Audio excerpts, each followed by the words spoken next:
Ève était nue, il n'en avait pas honte. Ça veut dire que si nous avons le mariage tel que nous le définissons, il s'agit d'abord de faire quoi? Première étape, c'est ça? Après, dot.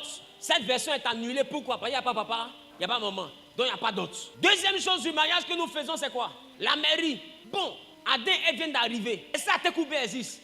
Est-ce que le pouvoir existe? C'est qu'il n'y a pas encore pas que vous. Ça veut dire qu'ils ne sont pas partis à la mairie. Bon, s'ils ne sont pas partis à la mairie, qu'ils n'ont pas fait de dot, ils se sont mariés comment? Parce que la Bible ne dit pas que Dieu les a mariés. Dès qu'ils sont venus, la Bible dit Dieu les a bénis. Et il dit soyez féconds. Oh, la fécondité, c'est le résultat après un acte. Ça veut dire que Dieu les a créés, les a mis dans le jardin, puis il a dit peu.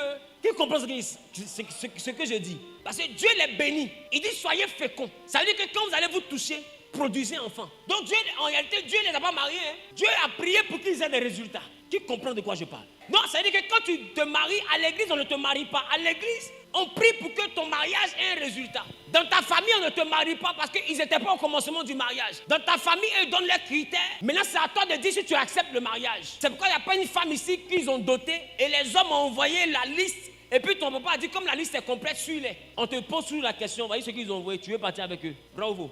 Parce qu'à la fin, c'est toi qui t'en vas. C'est toi qui pars. On ne t'oblige pas à partir, c'est toi qui pars. Donc ça veut dire que le mariage, ce n'est pas une affaire de famille d'abord. C'est une affaire d'homme et de la femme. Et ils doivent s'attacher. Donc attacher ici va au-delà de porter robe de mariage et puis de faire vivre les mariés. Attacher est plus profond que ça. Attacher, c'est donc un acte d'intimité. Attacher, quand l'homme quittera son père, sa mère s'attachera à sa femme. Il s'attache par ça. Qui comprend un peu? Ce pourquoi on est là. C'est ça qui s'attache. Donc, si nous sommes en 1 Corinthiens, le chapitre 6, le verset 16, la Bible dit, ne savez-vous pas que celui qui s'attache à la prostituée est un seul corps avec elle, car il est dit, ils deviendront une seule chair. Ça veut dire que même avec une prostituée, on peut s'attacher. Bon, si on a attaché à sa femme, attaché à prostituée, est-ce que quelqu'un envoie prostituée à la mairie? Est-ce qu'il fait dot de prostituée? Quand quelqu'un va au truc, est-ce qu'il fait dot? Mais ma question, il s'attache comment à la prostituée? C'est le rapport. Ça veut dire qu'à chaque fois qu'il y a rapport, on s'attache. Qui comprend de quoi je parle? Donc, ça veut dire qu'à chaque fois qu'il y a rapport, il y a une forme de mariage. Donc, c'est pourquoi moi, je ne crois pas en l'esprit de célibat. Si tu as bien compris la définition que je viens de donner, moi, je ne crois plus en l'esprit de célibat. Mais je crois plutôt en l'esprit de la polygamie. Parce que ça veut dire qu'à chaque fois que tu as fait un MP quelque part, tu t'es attaché. Ça veut dire que chaque rapport était un mariage. Maintenant, ma question, comme tu as déjà un cahier puis un bic, est-ce qu'on peut essayer de compter rapidement le nombre de mariages? Fermez la porte, que personne ne fuit. Est-ce qu'on peut rapidement essayer de compter le nombre de mariages que tu as eu à faire dans la vie vivante? Mais comme personne ne t'a jamais envoyé à la mairie, tu te dis que personne ne t'a marié. Or, je vais te montrer par la Bible que le mariage, c'est donc l'acte d'intimité. Donc, à chaque bébé, tu me sens? C'est un mariage. Qui comprend? Tu vois que pendant que nous sommes en train de parler, il y en a qui sont mariés même à 17 ans avant de venir. D'autres, dès que la pluie a commencé avant la veille, ils ont fait un petit mariage à 4. Qui me comprend? Eh Dieu, est-ce qu'on va s'en sortir? Quelqu'un dit un léger mariage, un léger. Donc vous voyez qu'il y a beaucoup de mariages qui arrivent sans dot. Un peu comme les mariages d'Adam et Ève. Beaucoup se sont mariés mais n'ont pas payé de dot. Ils se croisent dans la ville là-bas, ils font un mariage chap-chap. Qui me comprend un peu? Maintenant, ce que je veux t'envoyer à comprendre, c'est que la Bible dit celui qui va avec la prostituée fait un avec elle. C'est ça? C'est ça? Ou bien je me trompe. Et la Bible dit, ils ne formeront plus deux, mais ils formeront une seule chair. Et la Bible précise une chair. Or, la chair ne vit pas. Lévitique 17, 11 dit quoi? La chair ne vit pas. Amen. Amen. Écoutez Lévitique 17, 11. Lévitique 17, verset 11. Car l'âme de la chair est dans le sang. Je vous l'ai donné sur l'autel, afin qu'il servît d'expiation pour vos âmes. Car c'est par l'âme que le sang fait l'expiation. Il dit quoi? Car l'âme de la chair est dans le sang. L'âme de la chair est dans le sang. D'autres versions disent la vie de la chair est dans le sang. Donc la chair là, ça dit le nefesh, le corps. Ce qui donne la vie au corps s'appelle l'âme. Tu me comprends un peu? Regarde ton voisin, dis à ton voisin, ce qui donne la vie à ton corps s'appelle l'âme. Amen. Ce qui donne la vie à ton corps s'appelle l'âme. Maintenant, je veux que tu puisses comprendre une chose. Amen. 3 Jean, le verset 1, le chapitre 1 plutôt le verset 2. 3 Jean, chapitre 1, le verset 2. Donc nous sommes d'accord que qu'est-ce qui donne la vie au corps? L'âme. C'est pourquoi la Bible dit l'âme qui pêche, c'est elle Qui mourra. Donc les sorts que les gens lancent, ils lancent ça à quoi? À ton corps ou à ton âme? Si ton âme est touchée, est-ce que ton corps aussi est touché? Parce que la Bible dit que l'âme est la vie du corps. Donc ce que l'âme vit, le corps le subit. Qui comprend un peu de quoi je parle? Et c'est pourquoi tu peux te retrouver endormi. Dans le rêve, tu te bats, c'est avec l'âme. Et quand tu te bats en rêve, il peut arriver qu'on te tape là-bas. Quand tu te réveilles, le corps à la trace. Qui a vécu ça? Quand tu te réveilles, le corps à la trace. Pourquoi? Ce n'est pas ton corps qu'on a tapé, peut-être ton corps est couché dans ton studio. Mais c'est l'âme qu'ils ont tapé. Dès l'instant que l'âme est tapée, tu vois que la cicatrice sort sur le corps. Comment tu peux expliquer ça? Parce que la vie du corps se cache dans l'âme. Donc ce que l'âme a, le corps aussi le ressent. Donc, 3 Jean, le chapitre 1, le verset 2 nous dit quoi? Bien-aimé, je souhaite que tu prospères à tous égards, oui, et sois en bonne santé, comme prospère l'état de ton âme. Comme prospère l'état de ton âme. Donc les maladies viennent de l'état de ton âme. Il dit sois en bonne santé comme prospère l'état de ton âme. Non, les maladies viennent de l'état de ton âme. Tu comprends de quoi je parle? Les maladies viennent de l'état de ton âme. Mais encore plus grave, la prospérité à tous égards ne vient pas de ta prière. Ce n'est pas parce que tu pries et que tu prends une onction pour verser sur ta tête que tu prospères. Tu prospères parce que ton âme est en bon état. La Bible dit, sois prospère à tous égards, comme prospère l'état de ton âme. C'est-à-dire que si ton âme est en mauvais état, tu ne prospères pas. Autrement dit, la prospérité est une dimension qui est liée à l'âme. C'est ça? Maintenant, écoutez là où ça devient chic. La prospérité à tous égards. Tous égards veut dire dans tous les domaines. Réussir dans tous les domaines dépend de ton âme. Non, la grâce qui te fait réussir dans tous les domaines est dans quoi? Ce qui te fait prospérer, ce qui te rend grand dans la vie est dans quoi? Est dans l'âme. Maintenant, Lévitique dit que la vie de la chair est où? Est dans le sang. Autrement dit aussi est dans l'âme. Donc l'âme a la vie de la chair, mais l'âme aussi a la prospérité de l'individu. Qui comprend? L'âme a la prospérité de l'individu, l'âme aussi a la longévité de l'individu. Parce que si ton âme est tuée, ton corps ne peut pas rester. Ton corps va suivre. C'est pourquoi il y a des gens qui sont clairvoyants, qui peuvent voir un jeune homme qui est bien portant, bien monsieur qui est bien portant, et puis dire, oh lui là, il est déjà mort. Qui a été témoin de Jean de Seine. Il est déjà mort. Et puis effectivement, une semaine, 2 semaines, 1 mois après, la personne meurt. D'autres me disent, c'est son floco qui est là. Dedans là, ils ont fini. Ça veut dire quoi? L'âme, ça veut dire que l'âme a déjà été tuée. Donc physiquement, il y aura juste un laps de temps pour que le corps s'éteigne. Sinon, celui qui est clairvoyant sait que le corps est déjà parti. Ça là, c'est un cadavre qui est là. Pourquoi? Parce qu'il y a plus, l'âme ne vit plus à l'intérieur. Qui comprend de quoi je parle? Donc, la prospérité est aussi liée à l'âme. Or, l'âme de la chair est dans le sang. C'est ça? Et la Bible dit, ils ne formeront plus deux, mais ils formeront une seule chair. Or, la chair vit par quoi? Donc s'ils forment une seule chair, c'est qu'ils forment une seule quoi? C'est de là qu'est sortie l'expression « mon âme sœur ». Parce que par le rapport sexuel, tu viens d'attacher ton âme à l'âme de quelqu'un d'autre. Tu viens de communiquer à quelqu'un ce qui est dans ton âme. Tu lui donnes accès à ces choses. Et j'ai envie de dire quelque chose à quelqu'un qui est encore plus grave. Dieu peut te protéger de tes ennemis. Mais ce que je te dis est plus grave que l'ennemi. On dit vous ne formez plus deux, vous formez un. L'ange de l'Éternel campe autour de ceux qui craignent Dieu pour les arracher du danger. Mais on n'a jamais dit l'ange de l'Éternel campe en ceux qui craignent Dieu. L'ange campe autour de toi. L'ange ne campe pas en toi. Or la personne avec qui tu fais une seule chair, une seule âme n'est pas autour. La personne est en toi. Donc ça veut dire que tu viens de faire passer le périmètre de sécurité à quelqu'un.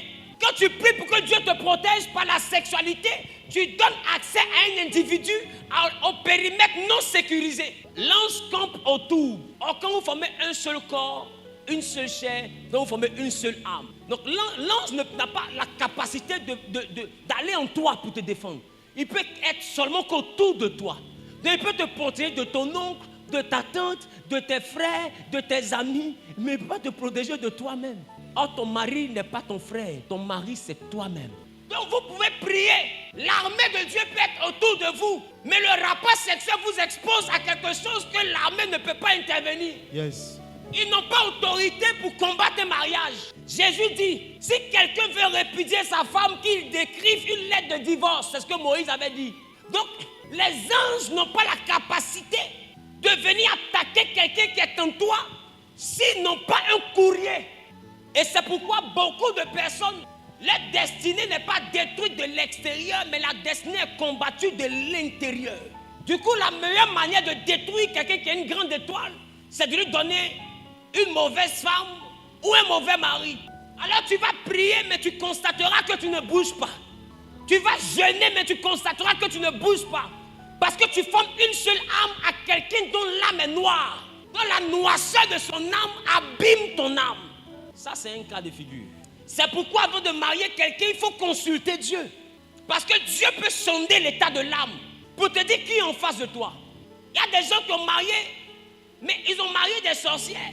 Il n'est pas parti devant, il n'est pas parti derrière. Pourquoi? Parce que celle qui l'a mariée, elle s'envole. Lui, il lutte car sa femme a jet privé. Et la Bible dit une chose. En 1 Corinthiens chapitre 7, le verset 4, il dit, la femme n'a pas autorité sur son corps, mais c'est le mari. Et pareillement, le mari n'a pas autorité sur son propre corps, mais c'est la femme. Ça veut dire que par le rapport sexuel, tu donnes l'autorité sur ton corps à quelqu'un d'autre. Donc le rapport sexuel, mystiquement, est un acte, est une procuration que tu donnes à quelqu'un pour que la personne ait un droit d'action légal sur toi. C'est comme si tu as signé pour dire la personne a les pleins droits. Dites-moi, si tu as ton compte bancaire et que tu signes une procuration à ta secrétaire qui donne le droit de faire des retraits, est-ce qu'elle est encore obligée de venir prendre ta signature pour aller prendre ton argent? Tu viens de lui donner le droit légal de retrait sur le compte. Donc elle peut agir sur le compte dans les limites de ce que le document dit. Donc ça veut dire que l'acte sexuel, c'est une procuration. Mais une procuration pour devenir une seule âme et pour donner autorité sur le corps. Or le corps vit par le sang. Or le sang comporte l'âme. L'âme comporte la prospérité. Donc c'est une procuration que tu viens de donner à quelqu'un sur ta santé. Si ce n'est pas une procuration sur la santé, pourquoi c'est en couchant avec une femme que tu tombes malade?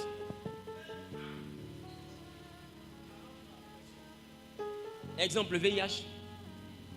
La personne a sa maladie. Tu as ta santé. Mais dès l'instant où vous allez ensemble, est-ce que le VIH demande encore ton autorisation pour quitter là-bas pour venir ici? Parce que l'acte sexuel, c'est comme si tu viens de signer un document qui lui donne le droit de passer de là-bas à ici. Donc tu lui donnes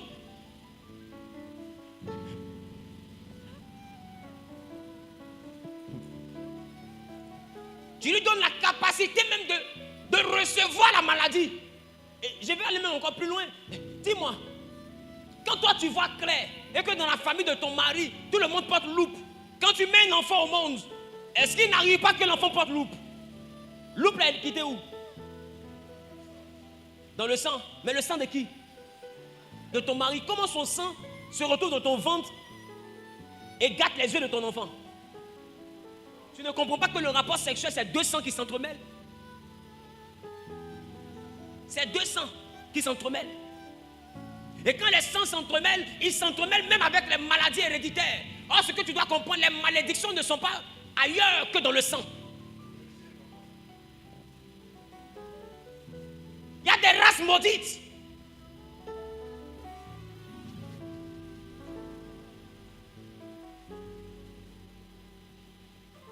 Exemple dans la Bible, Moab et Ben-Amin.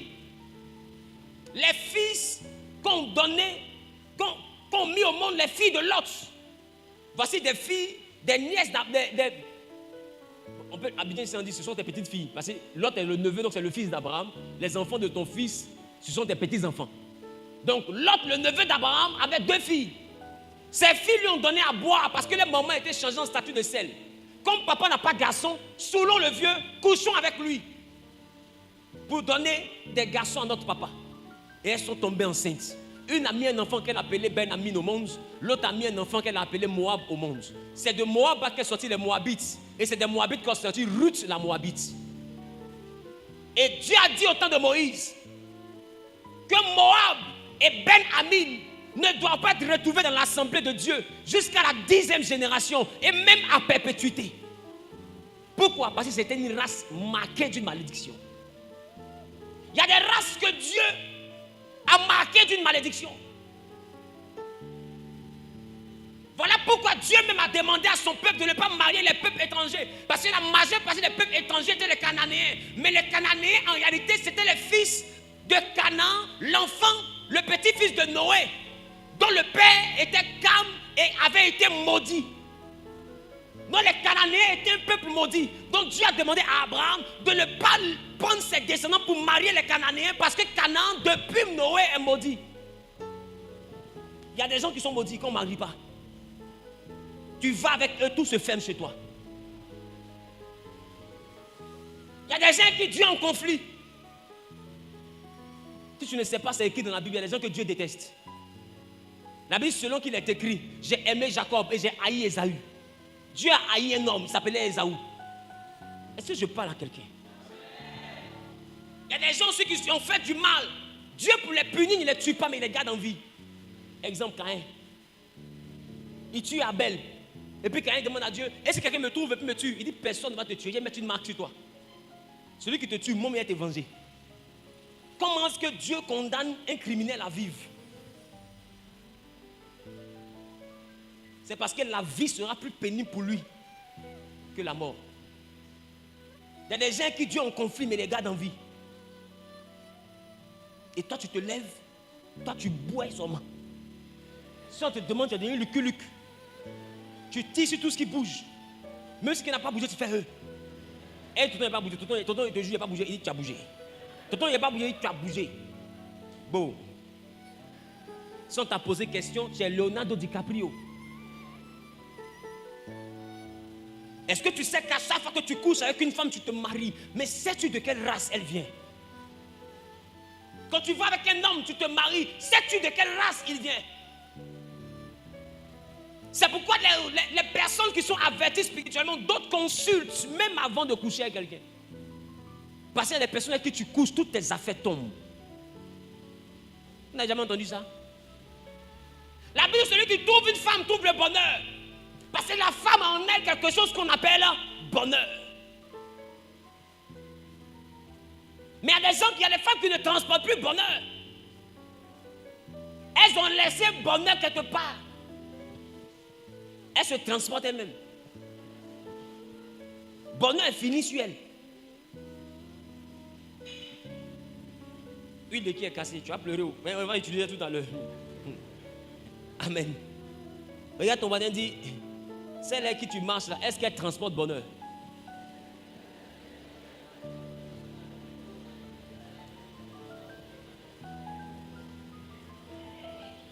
Somme 23 dit quoi? Oui, le bonheur et la grâce m'accompagneront tous les jours.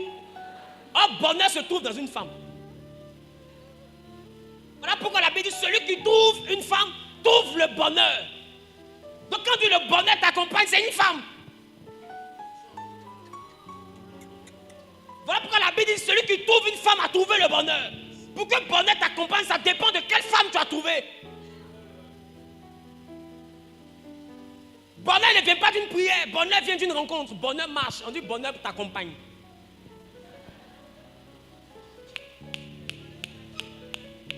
Est-ce qu'il y a une femme qui a encore bonheur ici? Mon dos. Bah, faux. Il y a quoi? Abidjan, c'est qui va s'appeler malheur? Mais c'est quand tu vas introduire ta clé USB. C'est là que tu vas te rendre compte de ce que tu as téléchargé. Tu voulais écouter Zouk, ça sort reggae. Te voici, tu es fâché. Amen. C'est pourquoi j'ai envie de vous dire, quand vous êtes dans des élans de croissance, ou vous êtes dans une période où vous sentez que vous montez, faites attention aux personnes avec qui vous allez. Et j'ai envie de dire, tout ce qui est prospérité est rattaché à l'âme. Tout ce qui est âme est rattaché au désir. Dès l'instant que l'âme est dans une saison de vibration positive, l'âme commence à émettre des ondes qui attirent le sexe opposé.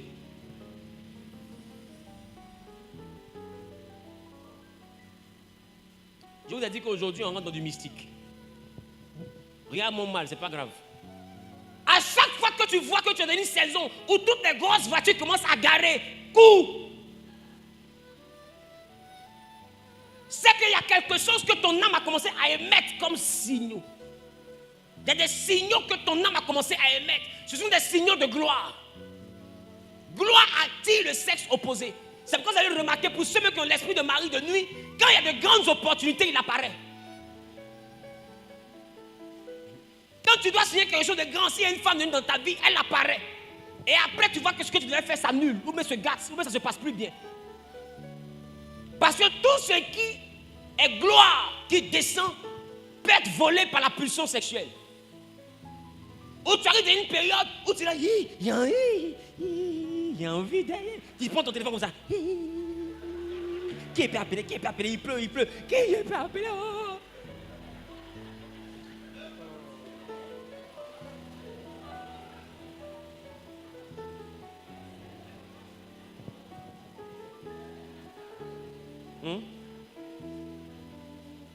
Ou bien c'est pas comme ça?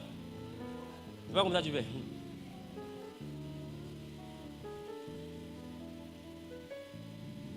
À chaque fois que ce genre d'atmosphère descend sur ta vie, comprends que tu es dans une saison où quelque chose de bon doit se produire. Je te promets. Je te promets. Et quand tu es dans une telle saison, des fois les go tu as tapé pour toi hier, c'est facile. Tu crois que tu es devenu trop beau. Toi, la go qui est loupée la dernière fois, elle a couché.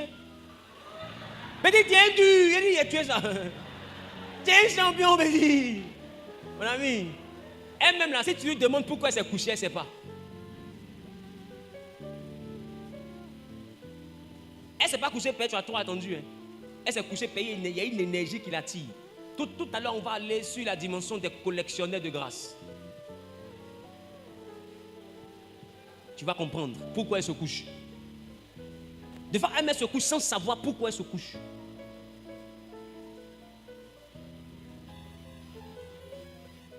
On peut partir? On peut partir? On ne pleure pas, hein? Regarde ton voisin, dis voisin, on ne pleure pas. Oh.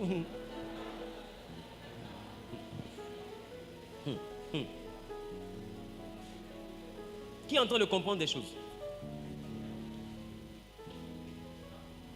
Les gars, les go, quand tu entonces, c'est qu'il y a un bon mouvement pour toi. Qui me comprend? Ou bien quand tu es dans un mouvement qui se va prendre, avant que ça n'arrive, tu as une saison où tu sens que si tu n'as pas peinturé, quelque chose va t'arriver. Tout bout sur toi. À qui c'est déjà arrivé? Devant Dieu et les hommes. Les gars, on est à l'hôpital, Dieu va nous soigner. Tu es là, quoi, et puis tu sens que tu dois agir puissamment. Qui me comprend? Tu dois agir puissamment. Et puis ce genre de pétroliers, c'est des pétroliers qui sont doux. C'est pas musulman, c'est un pétrolier fort. C'est dosé, mais parce qu'en réalité, tu te vides de quelque chose.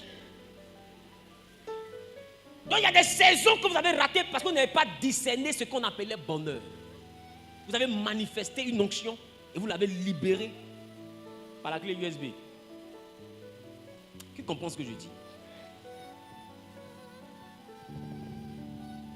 Proverbe dit quoi? Proverbe chapitre 5. Proverbe 5, versets 8 à 9. Éloigne-toi du chemin qui conduit chez elle. On parle de la femme étrangère. Et ne t'approche pas de la porte de sa maison. C'est ce que tu fais les Mougoupan. De peur que tu ne livres ta vigueur à d'autres. On dit que quand tu vas avec une femme, tu peux livrer ta vigueur à d'autres personnes. C'est grave. La vigueur, c'est la force. Donc aller avec une femme peut envoyer ta vigueur à être récupérée par quelqu'un d'autre. C'est pourquoi je te parlais tout à l'heure des collectionneurs de grâce. Poursuis. De peur que tu ne livres ta vigueur à d'autres et tes années à un homme cruel. On dit tu peux livrer tes années à un homme cruel. Je vous ai dit que quand vous allez avec quelqu'un, vous formez une seule chair. Donc vous avez quoi? Vous êtes dans une dimension où les âmes sont dans une forme de communauté de biens. Et la Bible dit, tu peux livrer tes années à un homme cruel. Parce que c'est dans l'âme que se trouve la longévité. Qui comprend un peu? Quand les gens ont fait les fétiches et puis le génie vient le tuer, c'est parce qu'il a engagé son âme. Donc l'âme peut écouter ta vie. Qui comprend de quoi je parle? L'âme peut, quand ton âme est engagée dans quelque chose, les entités qui gèrent la chose peuvent te frapper d'une maladie que eux ils ont choisi parce que ton âme est engagée quelque part, dans une signature, dans un contrat. Qui comprend de quoi je parle? Donc, puisque le mariage est aussi un contrat, alors un homme cruel peut faire une chair avec elle. Toi, tu viens faire une chair avec elle. Donc, par elle, il peut avoir accès à toi. Yes. Qui comprend ce que je dis? Quand il y a l'acte d'intimité, on fait une chair. Si elle est une chair, toi, et qu'elle va là-bas, elle est une chair, lui. S'il est spirituel, il peut la prendre comme un pont pour aller chez toi. Parce qu'elle devient un trait d'union entre ton âme et lui, son âme. Or, dans ton âme, il y a des années de vie. La Bible dit, de peur que quoi? Que tu ne livres tes années à un homme cruel. Sugar Daddy, il est vieux. Et puis il aime les petites filles. Elle dit, le vieux, il est vicieux. Il me donne tout ce que je veux. Mais regarde qu'après, il se rafraîchit. Parce que d'autres mystiques ont compris que dans la sexualité, ils peuvent gagner des années. C'est pas moi qui ai dit, c'est la Bible. On dit, tu vas livrer tes années à un homme cruel. Il y a des hommes que la Bible appelle les hommes cruels. C'est-à-dire, il pose des actes avec un homme, avec une femme, et il est conscient qu'il te met dans la maison, mais en réalité, c'est pour te vampiriser. Il sait que dans quelques années, tu seras misérable. Des fois, même toi-même, femme, là, tu seras malade, atteinte d'un cancer. Parce qu'il sait qu'il est en train de prendre quelque chose en toi qui va mal finir. Donc, il te met à l'aise dès maintenant parce qu'il sait que demain, ce sera compliqué. C'est pas la cruauté? Est-ce que ça, c'est pas la cruauté? Je déclare, je décrète et je prophétise que tout homme ou toute femme cruelle que la vie t'a fait rencontrer, à ma parole de prophète, pendant que tu fais un pas en avant, que tu dis amen en saisissant la parole, que le Dieu qui m'a appelé brise la connexion qu'il y a entre toi et ces entités. Celui qui dit je reçois est propriétaire de cette parole. Celui qui dit je reçois est propriétaire de cette parole. Je déclare maintenant que tout endroit où tes années avaient été accumulées, que la capacité du Saint-Esprit te ramène tes années maintenant au nom de Jésus. Celui qui saisit cette parole est propriétaire de la bénédiction dégagée au nom suprême de... Quelqu'un dit c'est de moi il parle. La Bible dit de peur que tu ne livres tes années à un homme cruel.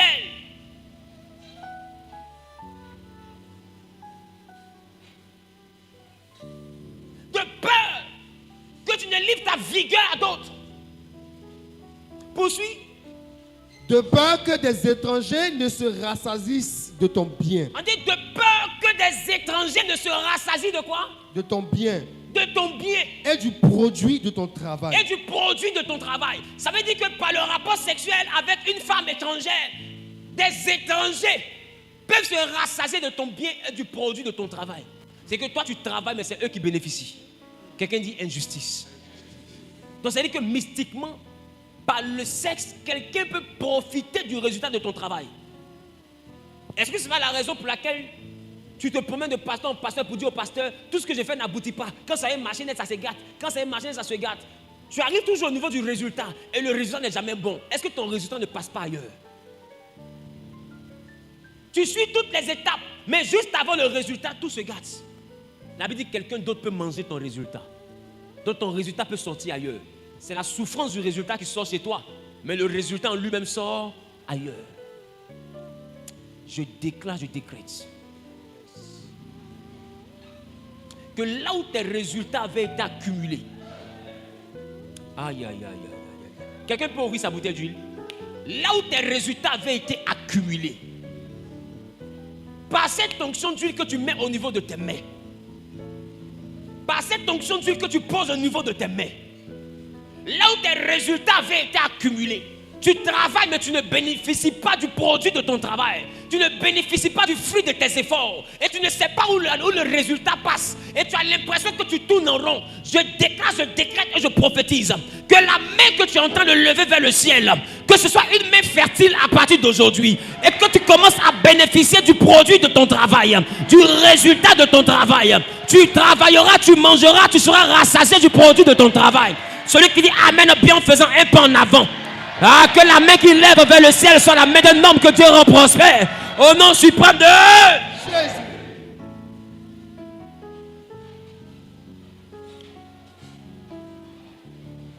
Qu'à partir d'aujourd'hui, que là où tes résultats avaient été stockés depuis des années, que l'Éternel maintenant débute la restitution divine.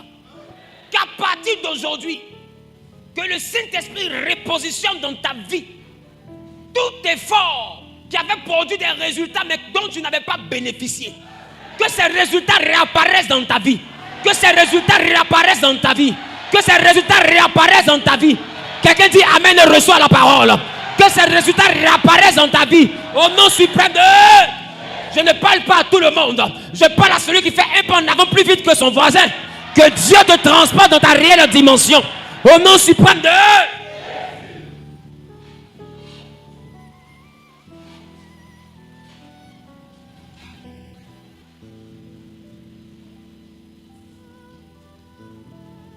Alléluia.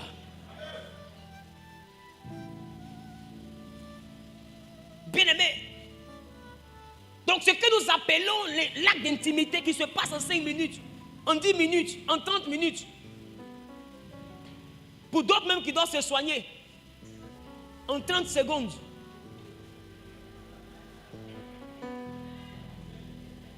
Tout ça. Pour ça.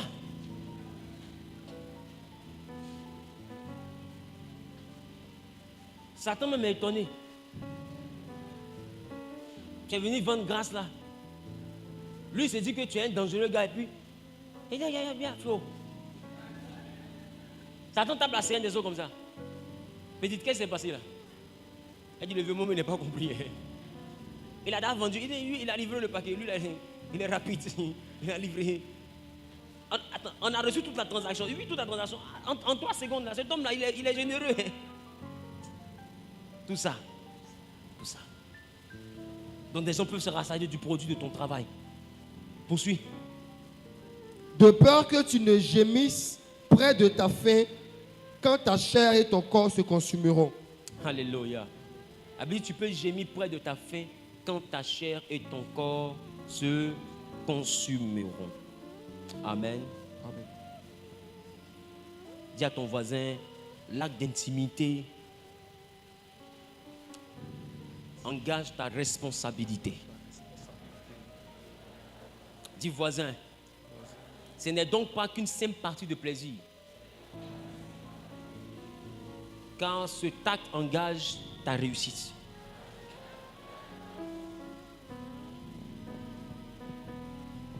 Et ça arrive à beaucoup de frères, même de sœurs. D'autres sont dans les périodes où on dit en Côte d'Ivoire, on dit mousse. Il est artiste et puis un coup son nom commence à prendre. Automatiquement, qu'est-ce qui commence à l'envahir? Qu'est-ce qui commence à l'envahir? Quand il perd son succès, qu'est-ce qui le quitte? Donc qu'est-ce qui avait attiré les femmes? C'était l'énergie qui l'envoyait à monter. Il était avec une énergie d'ascension. Il s'est cru beau. Il s'est cru beau. Et c'est arrivé dans la Bible. Quand David a reçu l'onction, la Bible dit les femmes ont commencé à chanter David. Elles regardent Saoul qui est le roi. Et puis elles disent à Saoul, Saoul a tué 1000 personnes. Mais le petit David là a tué 10 000. Femme peut mettre l'homme dans le problème.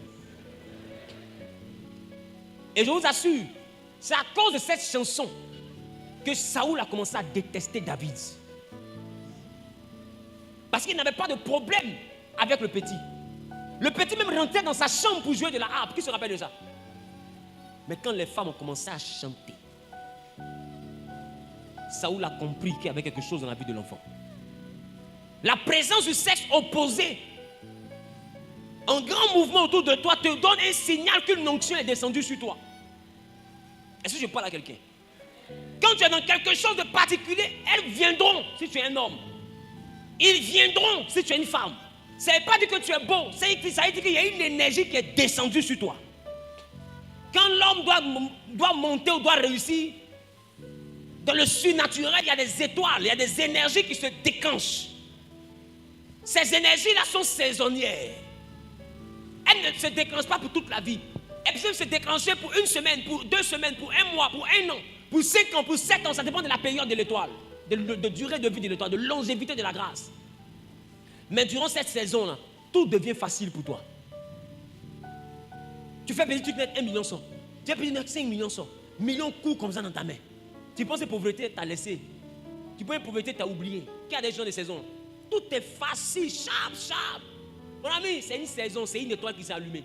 Et quand elle s'allume, en même temps que les millions arrivent, en même temps que les go arrivent, ce que je te fais comprendre, quand le sexe opposé arrive et que tu pars avec le sexe opposé, tu viens de diviser une partie de ton argent. C'est-à-dire que ce que tu reçois n'est plus la totalité de ce que tu devais recevoir. Parce que spirituellement, tu as pris une partie pour devenir l'argent et tu as pris une autre partie que tu as troquée contre le plaisir. Qui comprend de quoi je parle? Donc c'est pourquoi quand tu commences à monter, remarque, l'accès aux femmes devient facile. Elles ne sont pas matérialistes.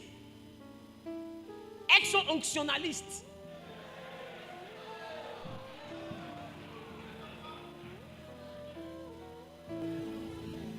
Parce qu'il y en a qui ont l'argent mais qui n'ont pas l'onction. Il y en a qui ont l'argent mais qui n'ont pas la gloire. La gloire, ce n'est pas l'argent. C'est un truc qui est sur toi. Je ne sais pas comment il va t'expliquer. Il y a des gens qui deviennent populaires, ils n'ont pas l'argent. Hein. Mais les grands gars commencent à descendre dans leur maison. Ça ne chauffe pas. Tout le monde veut l'avoir avec lui, avec elle. Pourquoi? Parce qu'il y a quelque chose qui est sur le jeune. Ce n'est pas ta beauté. Parce qu'avant, tu étais beau. Tu avais le même visage. Personne ne te voulait. Comprends qu'il y a quelque chose qui s'est déclenché. Si tu n'es pas intelligent pour prendre ça pour réussir, que tu penses à aller te mettre dans des chambres d'hôtel, tu vas laisser ce que Dieu t'a donné là quelque part. Et un matin, tu vas redevenir comme tu étais hier. Quand cette étoile va s'éteindre, elle ne s'allume pas pour tous les jours. Quand la grâce est descendue sur l'Égypte, Pharaon a rêvé. Mais Joseph a interprété pour lui dire que la grâce, la prospérité sera sur l'Égypte pendant 7 ans. Mais après les 7 ans, il y aura 7 années de famine. Tu dois comprendre que quand une étoile s'allume, après cette étoile, il y a une famine. C'est pourquoi remarquez, les gens n'arrivent pas à bien gérer une gloire. Il y a une galère qui vient après là, c'est pas jeu. Après chaque étoile se trouve une famine. Et c'est dans cette famine-là que vos repères vous laissent. C'est dans cette famine-là que vos amis de champagne vous laissent. C'est dans cette famine-là que vos petits gars qui vous décoissaient vous laissent. Parce que ce qui attirait ce monde-là vous a quitté. Ils ne sont pas vos amis. Ils sont les amis de votre saison. Profitez de cette saison pour monter. Est-ce que je parle à quelqu'un? Et s'il y a une porte par laquelle tu peux diluer ta saison, c'est la sexualité. Est-ce que quelqu'un comprend qu'il a gaspillé beaucoup de saisons? Et il dit, champion, tu as gêné. C'est même pas wawa même, tu as gâté le coin même. Il y a une gomme qui vient laisser sa perruque pour pleurer. Mais pardon, garde la perruque parce que la coiffure qu'on met est trop dangereuse. Garde la perruque. Regarde ta voisine, dis voisine, calme-toi, garde la perruque. Amen. Je parle à quelqu'un.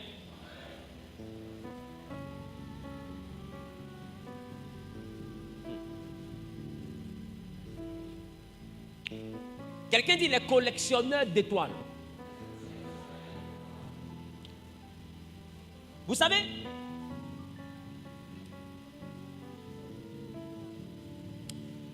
la femme spirituellement est un vase.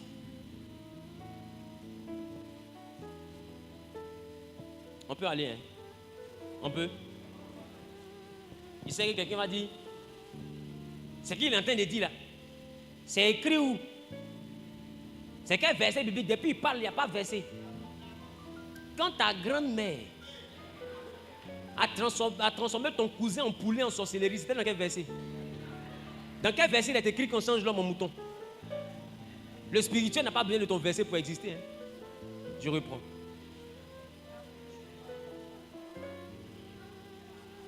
Depuis quand dans la Bible, ils ont écrit le sorcier pour manger l'homme le transforme en pintade? Mais quand tu poses question à sorcier, est-ce qu'il ne te répond pas ça? Depuis quand dans la Bible, qui comprend un peu? Et vous êtes là? C'est écrit où? Vis, tu vas voir où c'est écrit. Vis seulement. Tu vas voir où c'est écrit. Voilà. De toutes les manières, quand je commence à parler, ceux qui savent, savent. Ceux qui doivent savoir, sauront. Ceux qui croient savoir, ne sauront jamais.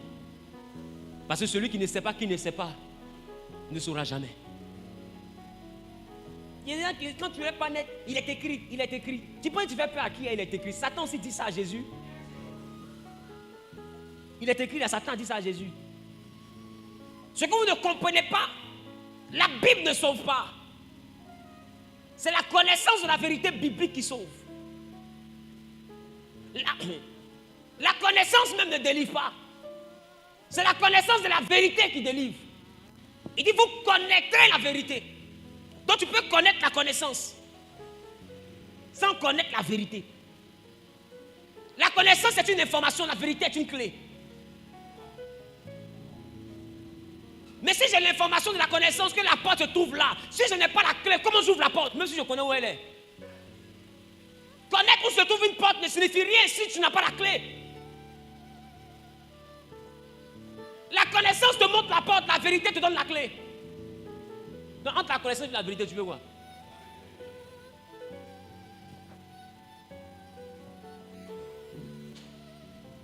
Dis avec moi le collectionneur d'étoiles.